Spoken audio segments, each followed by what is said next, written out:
Hi, everyone. My name is Evan Veration, and I am the coordinator of the Clarence Central School District's Family Support Center. And recently, we had sent out, over the past few months, a community needs assessment to really gauge kind of what some of the needs were in the community as it relates to a couple different key areas, and also just a little bit of demographic data to see who is within our community and within our school district and how we can best serve them, both through our office directly, but also utilizing our office to advocate to other organizations, to the town, and to other civic organizations within the community in Western New York to make sure that we have as comprehensive programming and ability to meet the needs that were expressed by those who submitted the assessment, which I will get into the summary of those results in just a second.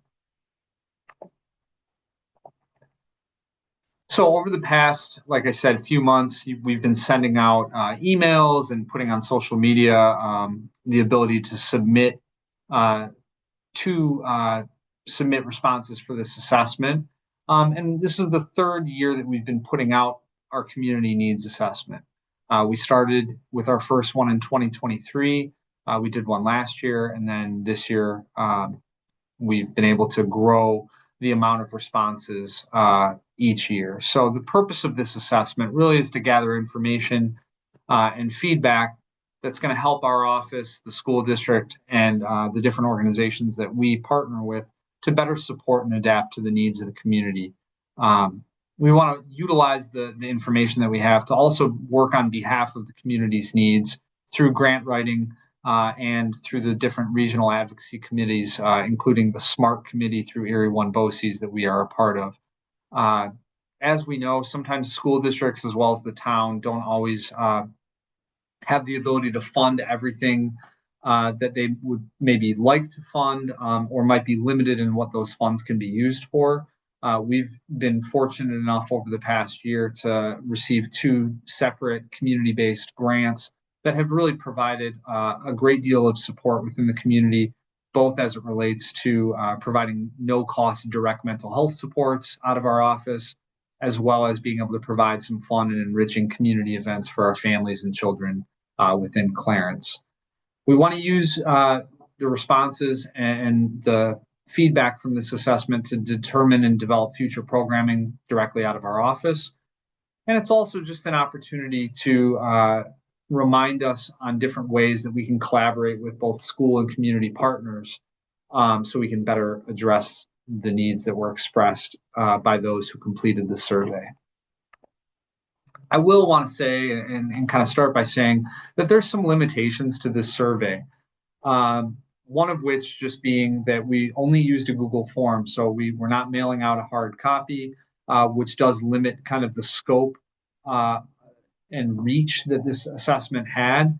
It was also not translated into the more common languages spoken at home in Clarence besides English. There's a cost associated with that we just were not able to incur. So there probably are some folks and some families that were not able to complete this assessment because of that limitation, and as a result, their input wasn't included, and some of the assessment and the assessment results might have been skewed. On that same note, because of how we distributed the assessment largely through Parent Square, which is the platform that the school uses to communicate to families within the district, and through our social media, it was really biased towards families who have children already in the district. So again, with the understanding that the summary of the results that I'll be going through, I would like to think are at least a strong enough reflection of the community that we can put together some really positive programming and supports in place over the next year. Utilizing this feedback, we do need to recognize that it definitely has some bias towards families who already had children in the district. We can assume because that this assessment was not translated into a variety of languages, that people with limited English language skills, or potentially limited internet because of the use of Google Form, were probably disproportionately lower in responding compared to those who might have higher English language learning or English language skills or who might have had greater access to internet. People, again, with children, and especially people with children in the Clarence School District living in Clarence, were disproportionately higher in responding. We can assume that. And we can also assume that while this was not as comprehensive of an approach as we would like, it still is a really useful tool for our office to use when thinking about programming, when thinking about supporting our community and our students, and also when thinking about which partnerships we need to start pursuing within the community and what organizations we perhaps need to start thinking about working with as it relates to supporting the areas that were addressed through this assessment. So when we want to kind of consider that this is the third year that we've put out an assessment. The first year that we put it out, we had about 125 responses, and we've almost doubled that in a matter of 2 years. So this year we had 214 total responses within the time frame that was given. We no longer really accepted or accounted for any responses that were submitted after May 31st because we wanted to get this information out in June. So those who submitted responses, of those who submitted responses, 83% were parents and caregivers of current Clarence Central School District students. You can look through the breakdown of the other kind of demographics of people who responded. Obviously, you'll be able to see that adds up to more than 100%, and that's because some people fell into multiple categories. But as you can see, the majority of the people who responded were parents and caregivers of current Clarence Central School District students, so there might be a little bit of bias into what they're looking for. I do, though, think it's important to note that there were a handful of people that responded who live in Clarence but don't have children, as well as people who have children that are not yet school-aged, and people that maybe have children but who are no longer in the school system and are adults who have since graduated. When we look at the age of those who responded, the overwhelming majority were between the ages of 36 and 50 years old, which makes sense considering the percentage who had students within the school district. So we're talking about, a majority of respondents being 36 to 50 years old, most of whom have children in the district. So again, that might skew some of the responses in a particular manner. However, we did have a pretty wide range of ages respond, all the way into folks who were in their 60s, as well as some folks who were under the age of 35. We also wanted to make sure we had a better understanding in terms of who was responding as it related to where they live within the Clarence community, and if they do have children, what schools those children are currently attending. So I was happy to see that by and large, all of the 4 different elementary zones, so if we think of Clarence kind of being broken up between the Harris Hill area, Clarence Center, and some of the northern parts of Clarence, and then Ledgeview and Sheridan Hill kind of encompassing the Hollow and some of the other parts of Clarence kind of along Main Street and in kind of central Clarence, so to speak. It was pretty evenly distributed among those 4 elementary zones. As it related to the current schools that if the people who responded had children, the current schools that those children attend, the largest number of respondents that have kids attending schools attended Clarence High School. So again, that might have skewed some of the responses in the assessment, but overall it was pretty distributed among the 6 schools that we have. And there were a few folks who also have students that are homeschooled who responded, as well as some students who are attending private school and other out-of-district schools. Another question that was asked regarding length of residency and or employment in Clarence was asked because we really want to have a gauge of, okay, of the people that are responding, how long have they lived here? is that changing over the course of 3 years? So when we look at the top graph here, that was from our most recent assessment, and it showed that there was about 25%. So 25% that were either had lived or currently work in Clarence, having done so over the past 8 to 15 years, and then 20 plus years making up the largest percentage at 26%, having either worked and or lived in Clarence for 20 plus years. I think it's important to note, though, that there was an increase compared to our 2023 assessment. So over the past 3 years, there's been an increase in the percentage of respondents who have been in Clarence between 15 and 20 years and between 4 and 7. And there's been a decrease among those who have been in Clarence for over 20 years and between 8 and 15. Whether or not this data is incredibly relevant, I don't know. But it is perhaps useful for anyone who's just kind of looking into, how our demographics are shifting here in the community, and it definitely helps us have a better understanding of who we're servicing. We also wanted to ask some questions about languages spoken at home. Clarence is a community that is continuing to expand in population, and with that, we're seeing a little bit more diversity in terms of where folks are coming from. We're seeing more students coming from both out of state, but also out of country. And we're seeing more families moving into the community that might speak an additional language to English.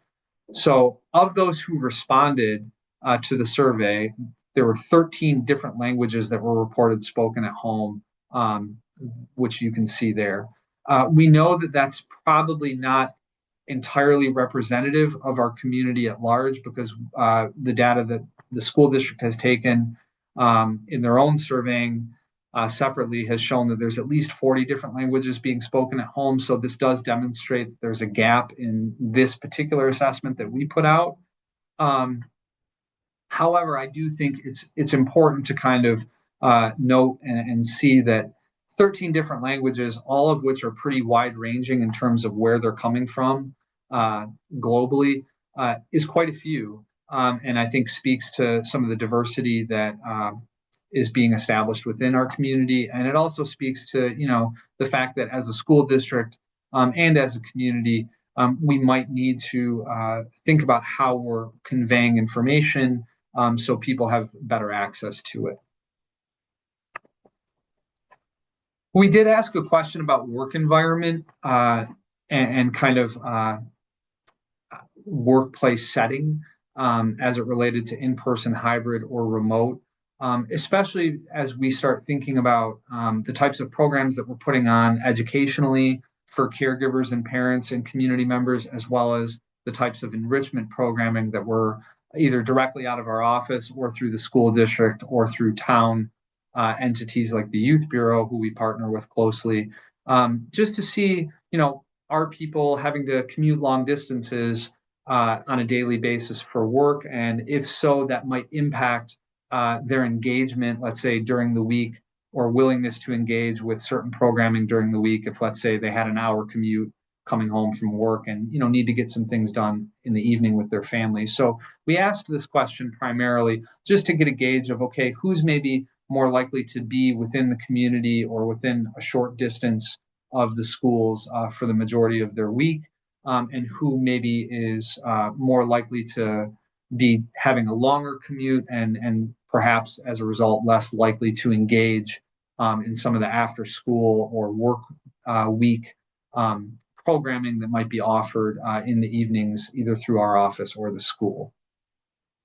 As you can see, the majority of the people that responded do work in person, but I do think it's important to note, and this number has probably grown over the past few years, although this is the first year that we've asked this question, 31%, so about 1 out of the 3 people who responded in the survey do either work fully remotely or partially remotely throughout their week.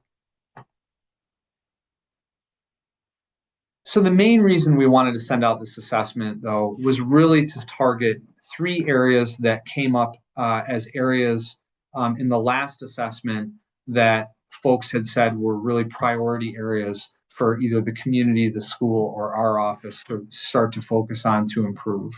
The three areas that were kind of highlighted in last year's assessment were continued access of mental health supports, either at the FSC or in the community, opportunities for socialization within the community, and opportunities for life skills development, specifically for our youth and young adults.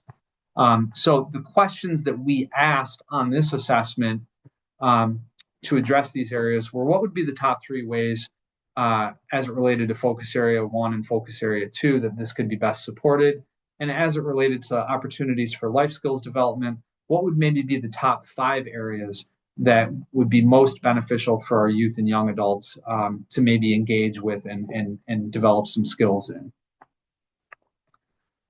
So as it related to the first focus area, which was continued access of mental health supports, 52% of those that responded said that increasing proactive and preventative social activities within the community, especially for our younger children, would be within their top 3 of ways to really address this area of mental health. So out of our office, we do provide a lot of direct mental health supports via mental health counseling. We have 12 different community mental health providers, licensed clinical mental health providers who come into our office to provide a little bit more clinical support. But we also know that beyond just seeing a therapist, it's really important that there are, activities and opportunities for pro-social skills to be developed within the community. And so it was good, to see that is an area that it seems like the community, or at least those who responded, are interested in developing more of. 43% said providing more opportunities for parent education and workshops to support mental and behavioral health at home. Out of our office, we have been providing a few different workshops throughout the year. One that's currently going on called COPE, which we have had a good response from. So this is something that our office specifically is going to be looking into being able to provide more of moving into next year. 38% said increasing opportunities for no-cost mental health supports. So we've been fortunate enough to be awarded a few community-based grants, as well as some federal and state grants through the school district that have allowed us to be able to address this. As we know, not all health insurances are created the same. So some have high deductible plans, some do not always cover a copay for mental health counseling. And there are some folks who, for a wide range of financial and other barriers, really have trouble accessing mental health supports as a result of those barriers. So we've been really able to support this to the best degree that we can. Right now, we're supporting over 20 students in the district with no cost direct mental health counseling supports, and we're really trying to increase that. So again, it was good to see that this is an area that we're already addressing, but that's an area that the community is looking for more support with. In terms of opportunities for socialization in the community, this was a question that really we have some ability to impact directly out of our office through some of the community enrichment events that we've been putting on, like our headlamp hikes. We put on 2 literacy-themed events this year that were fairly well received, one of which in the spring had over 200 people in attendance. But this is also something in an area that both the school district and our office can help advocate for through the partnerships that we have with both the Youth Bureau, the town, and other community-based organizations. So 57% of those who responded said continued growth and use of parks and recreation infrastructure. Personally, this was something I was super happy to see as an area that folks really felt there was value in. The town, kudos to the town in terms of continuing to grow the park system that we have here. I think, again, just speaking personally, my own opinion, having lived elsewhere in other states and being married to someone who has lived elsewhere within the community in Western New York, I would like to think that Clarence has, one of the most outstanding park systems within our area. And the town seems to really be investing quite a bit into that. And knowing the impact that parks and green spaces can have, not just on social opportunities, but really even on mental health. It's great to see that that's something that both the community and the town are putting some investment in. 42% said more recreational sports opportunities within the community for youth. 31% said increased funding, support, and utilization for the Clarence Youth Bureau and the Clarence Youth Bureau building. 30% said more groups for parents and caregivers to connect and meet each other. That's something, along with the idea of maybe potlucks and informal gatherings, that our office is looking into being able to provide more directly through our office, because we know that, as a parent of a young child myself, it's really valuable sometimes to just connect and meet with other folks who maybe are dealing with the same life experiences of raising or caregiving for a young child. 28% also said expansion of sidewalks. That's an area that, our office doesn't really have any direct ability to impact, but we can always use, assessments like this to try to help to advocate for. And I do know that it's an area that the town is working towards addressing. In terms of opportunities for life skill development, we gave a bunch of different options on the assessment to choose from, and we asked folks to choose their top 5, and 61% said personal financial literacy and management would be within that top 5. 51% said executive functioning skills, so things like time management, decision-making, impulse control. 51% said cooking. 31% said managing physical fitness and overall wellness. And then 15 to 30% said a wide range. So a number of those fell within that 15 to 30% range. So everything from first aid and emergency preparedness to basic auto maintenance, public speaking, outdoor survival skills, all kind of fell within that range. Again, some of these are areas that our office can have a little bit more of a direct impact and involvement with. We've put on groups during the school day and after school that do address executive functioning skills, fostering healthy relationships. But we can also work to help to advocate and partner with some of the other community businesses and organizations that we work with, including, Clarence Chamber of Commerce, Clarence Rotary Club, to perhaps find ways to put some programming in place in the community to address these life skills for our young people. We also asked a question regarding community events. There's a wide range of community events that go on in Clarence that are offered both through town, through some of the civic organizations in the community, the schools, as well as just from private businesses like Kelkenberg Farm. So we just kind of wanted to get a gauge of, where are people most willing to go? What does that look like when we're talking about getting folks together for fun social activities?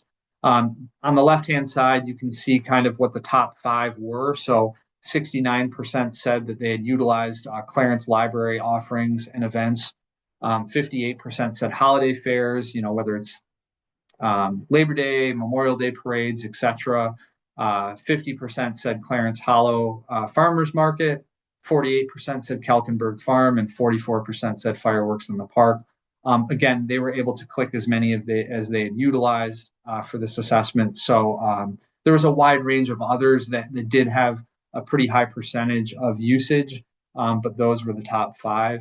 And then in terms of overall experience with those events, it was great to see that all of the responses for those events were rated as a 3 or higher, with the majority rated as a 5. So that does show that of the events that are being put on in the community, at least for those who responded to this assessment, they were really well received.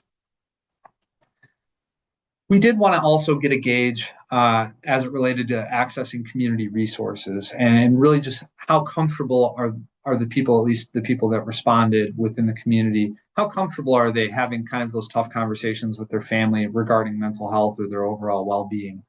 I was happy to, see that 95% of the people that responded rated that question as a 3 or higher, meaning that they were at least fairly or all the way to extremely comfortable having those types of conversations.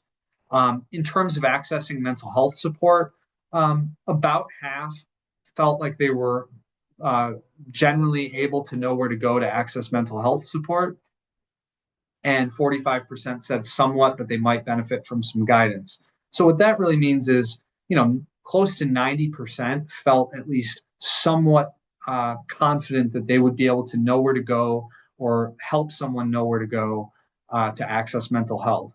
However, um, basic needs support and accessing basic needs support garnered lower confidence levels among those who responded to this survey, with 1 out of 5 or 20% saying they would not know where to start as it related to accessing basic needs for either themselves or someone that they knew. So when we talk about accessing basic needs, we're talking about things like clothes, food, etc. I would like to highlight that we do have an emergency food pantry in our office that is donated and supported by donations through the community, as well as a lot of our PTOs. That's accessible to anyone within the Clarence community, whether you have kids in the district or not. So if you or someone you know is experiencing food insecurity, please reach out to our office to access that. We also have the Clarence Food Pantry right next door uh, at the Presbyterian Church next to the high school. Jim Owen, who runs it, is a phenomenal resource within the community, and is always willing to help folks who might be in need. Um, Similarly, as it relates to accessing clothing, there are 2 clothing closet hubs in the community, one at the Clarence Youth Bureau and one in the atrium of the Clarence Public Library, both of which are open to anyone, to utilize, and there are also bins to donate to. We just ask that there are no like used undergarments or things like that donated, but everything else, used clothing, new clothing, can be donated. And folks who are looking for clothing can take that. Those clothes at the Youth Bureau and the library are specifically targeted for children, kind of middle school age down to infants. There is a clothing closet at the high school that can be accessed by anybody in the community that are housing more adult sizes. We wanted to get a better gauge of how people prefer to receive communication, both from the school district or really any other organization within the community. And 77% said that emails and electronic newsletters were their preferred communication. We asked folks they could click on as many as they wanted. Parent Square, which is the platform that the school district uses, 57% said Parent Square, 46% said Facebook. But there were at least 1 out of 4 who said hard copies being sent home from school or by mail. And that's something that I think I know out of our office we could do a better job with. So this was really good feedback to receive. And we also asked a question about how frequently people might prefer updates regarding non-urgent information. 50% said weekly, 27% said monthly, 20% said biweekly, and 6% said quarterly. Finally, we wanted to ask some questions that were more directly related to the Family Support Center and the types of programming and supports that our office offers. So we asked 2 questions, one being, have you or your family ever utilized either direct support, whether it was mental health counseling, linkage to mental health counseling, or education or enrichment events that we put on, maybe like our headlamp hikes or any other events that we've put on in the community over the past 4 years. So I just wanted to basically account for the time that I've been here, which would be since the fall of 2021. And this would give us a good gauge of the impact that maybe and reach that we've had on the community.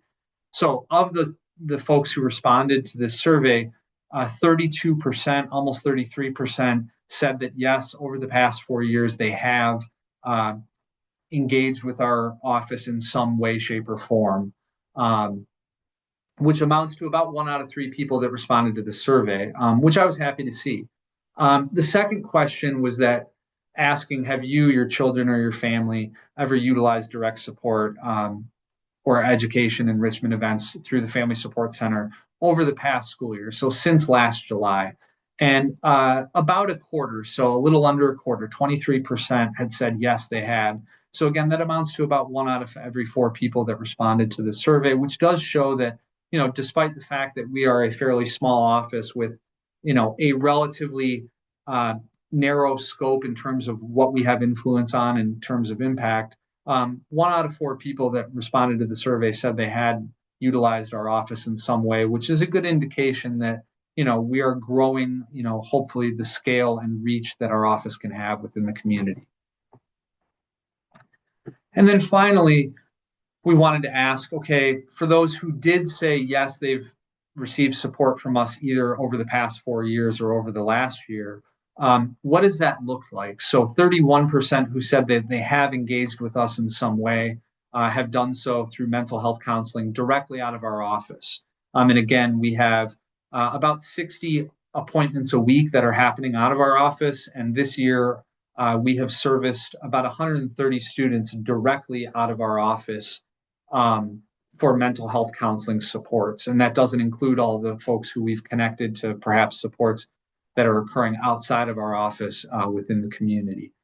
28% said consultation with FSC staff, so that might have been talking to our FSC school social worker, Penny Connors, talking to me, or talking to our secretary. 26% said linkage to mental health counseling in the community. So this would be, kind of representing the folks who we connected with supports and with maybe a therapist who operates outside of our office. And about a quarter also said that they had engaged with different community events that we had hosted. And 25% said reading monthly FSC communication, which hopefully you guys see both on our website and through Parent Square. Most importantly, we really wanted to see, okay, like of the people who have responded to this survey saying that they've engaged with our office, what was that experience like? And I'm happy to report that the overwhelming majority, 65%, rated it as a 5, meaning extremely positive. And 92% of those who said that they've engaged with us at some point over the past 4 years rated it as a 3 or higher. Obviously, there were a few folks who said that they did not have as positive of an experience with our office, which is also really important feedback for us to have. Whether it's 2% or whether it's 60%, we really want to know how we're impacting the people that we're serving and what their experience has been like with us, so we can continue to try to improve. And even if it's a small percentage, knowing that, there were 2 folks that responded that said, they did not have a positive experience at all with our office, is a reminder that there's always room for improvement in the types of services and supports that we provide. So with all that being said, the real question is kind of where do we go from here? So what do we do with this information? And really looking at kind of not just, okay, what do we do over the next year, but really over maybe a 3-year plan, taking the feedback that we were able to receive from this assessment, what do we do with it? So when we look at continued access of mental health supports, we're going to do this in a number of ways. First, we want to make sure that we can maintain, or if space allows, grow the range of mental health providers that are operating directly out of our office. So like I said, we have 12 right now, which I would like to say is, from what I know, the most out of any of the family support centers in Western New York. To have 12 different mental health clinicians providing support directly out of the school district and out of our office is phenomenal. But we want to make sure that we're able to maintain that. We also want to be able to acquire long-term and sustainable funding to provide no-cost mental health supports for those who might have significant barriers. We've been able to do that in the short term through a couple community-based grants, but we really want to look to see, like, are there community members or community organizations that have kind of an aligned mission that would really like to, step forward and support some more sustainable ways to fund this for our office and the families that we serve. In terms of opportunities for socialization in the community, we really want to grow the number as well as the scale of social and enrichment events that we provide. In particular, though, we really want to spend the next 3 years focusing on parents and caregivers in the community, and especially those who might be new to the Clarence community. It's incredibly difficult as a parent, as a child, to come to somewhere new. And we want to make sure that we're doing our best out of our office to make that transition into the Clarence community and into our school district uh, as positive of one as possible. And in terms of life skills development, this is something that we've kind of talked about with our advisory committee and at our advisory meetings, which is comprised of a number of different community organizations. We really would love to find a way to develop and pilot a comprehensive, no cost summer program that really focused on all of those life skills that were addressed in this assessment. So, over the next 3 years, be on the lookout for some of that programming. And, our goal is to be able to, again, use this feedback from this assessment to address these areas through those specific goals and really continue to improve both the outcomes and the scale of the types of supports that we can provide the community. I just want to say, thanks to the 214 people that responded to this survey. If you were someone who didn't but are watching this and would like to kind of give some, just kind of informal feedback to our office, you can always feel free to reach out to us. Our email is listed on the screen there, fsc@clarenceschools.org.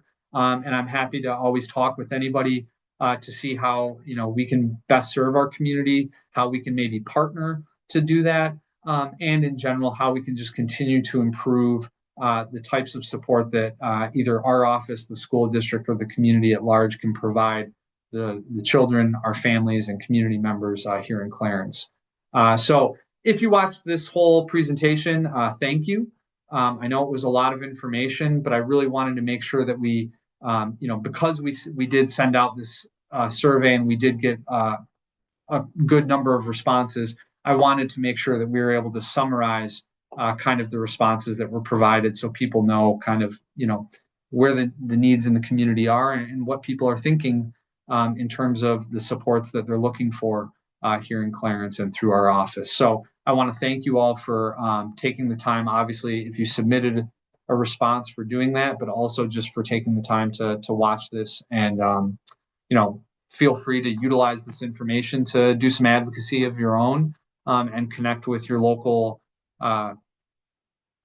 organizations, the school district, and any local representatives that might be able to address some of the needs that came up in this survey.